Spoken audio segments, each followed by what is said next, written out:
so I ended up started working with fruit flies, and I really liked the work, but wasn't very happy with the environment.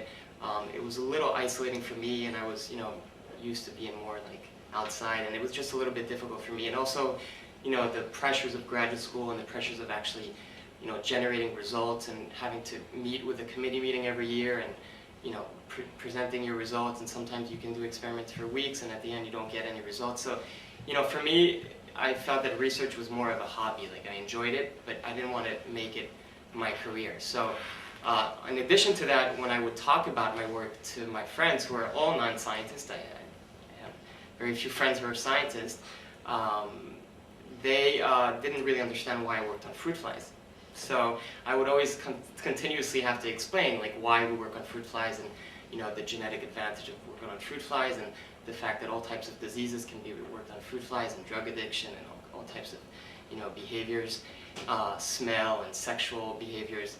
And so I would go on and talk about this to my friends, musicians and actors, and so I decided after my second year that the best way to communicate this was to actually go back to film. And so I took a film class at the New York Film Academy in New York, and it was an evening class, and at the end of that class, which was really an eye-opener for me, I started making films, and I made my first film, which was a documentary about fruit flies called The Fruit Fly in New York, which if you go to the website, which I'll show you in a bit, it's up on the web, and I made that film, and that really led to what I'm doing now, in the sense that that film was shown in a lot of places around New York. It was also shown in France. I went back and I showed it in different places, and it was shown also in Venezuela, because I'm also from Venezuela. And so it went around, and it was both shown to non-scientists and to scientists, and I would get very interesting reactions from non-scientists who were like, oh, I never knew that fruit flies were used in science. Fruit flies for me are just these annoying creatures. And the whole film is about interviewing people that work on fruit flies and their relationship with fruit flies, and contrasting that with what people think fruit flies, like their experience with fruit flies. And it also tries to make a comparison between the city lights and the lights in the laboratory, the fluorescence in the street in New York and the fluorescence in the lab. And it's also about my graduate experience and the connection I find between science and art, because I really want to emphasize that I think it's extremely creative, the actual process of doing science. And so that led me to then take another class at the School of Visual Arts, and I made my first fiction, which is called Dr. Funko and His Petri Dish. And that's about a scientist who falls in love with a girl that lives inside a Petri dish, which was a black and white film. And so, things developed, and I became the coordinator of the film series at Rockefeller. I also now coordinate the science and media lectures, which is similar to what you guys do here about alternative careers. So I started that, which it didn't exist actually at Rockefeller before. So I started that about 2 years ago, and we've had Roald Hoffman, who Cindy mentioned. We've had many people. We've had Carl Gerasi, Ira Flato, and we've had people from TV, Melanie Wallace, who is one of the producers for Nova on PBS. And so that led a lot of graduate students and a lot of people to realize that there was more, than after PhD, that you don't necessarily have to do a postdoc, and there's other options available. And I started a film series, which the idea was to show science films to scientists and have them talk about how they view science in film. And that expanded into me starting the Imagine Science Film Festival, which is a New York-wide film festival, which happened in 10 different venues around the city. It was a really successful festival in the sense that it attracted over 3,000 people.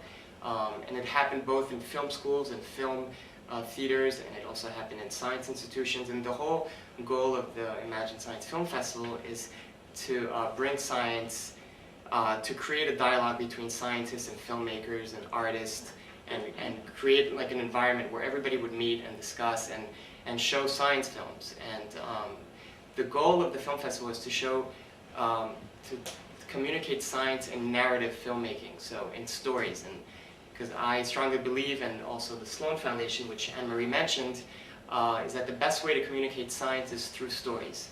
And if there's a story, if there's a love story, if there's a mystery, if there's some sort of intrigue, and you are able to incorporate the science into that, I think it's easier pill to swallow than, sometimes some dry documentaries, which I think documentary is also very effective. But the festival mainly focuses on fiction, and so that was a big success. We got press coverage in the Village Voice. We got coverage in the radio, on Bloomberg News. I mean, it was a really big in the Gothamist, which I think was which was distributed. That article is outside. Yeah, and we had an amazing team of volunteers, both scientists and non-scientists come together and help, and it was just an amazing success. And I think that it can become an established film festival in New York. We had even the Tribeca Film Festival write a review about it. And so we hope, and Nature Publishing Group is our main sponsor. They're our official sponsor, and they give out the film awards. They give out one which is the Scientific Merit Award, and another one which is the People's Choice Award. So cash prizes.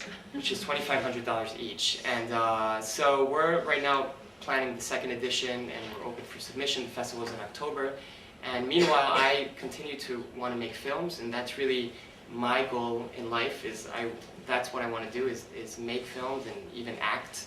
I want to be, I want to be involved in filmmaking, and I have this sort of mission inside me to communicate science and show science as a very hip and cool and creative process, and not only about the breakthroughs, but about the process of doing science, and bring scientists more in touch with artists and musicians, and so that's sort of the goal of Imagine Science Films, which in addition to the festival also aspires to become a production company and organize events with high schools. And I went to Bard College. I went to they have a high school in the city, and I showed my film of Fruit Fly to high school students, which are from all different backgrounds, and that led to a very interesting discussion.